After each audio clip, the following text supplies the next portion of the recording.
আম্মু এদিকে আসো।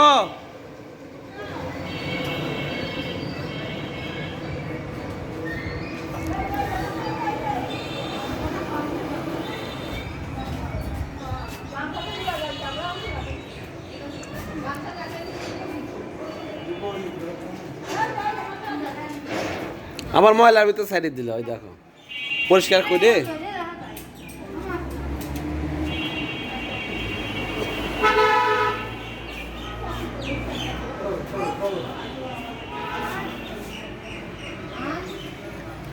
রিয়া এই জায়গায় একটু 1 মিনিট দাঁড়াও তো সবাই, মনের মাঝখানে নাও। না না এই জায়গা ভালো হচ্ছে, সব আসবে না কিন্তু। তো দাঁড়াও। আমি ওই যে ছবি ছবি ও যে শালিক পাখি ঘুরতেছে ভাত খাওয়ার জন্য।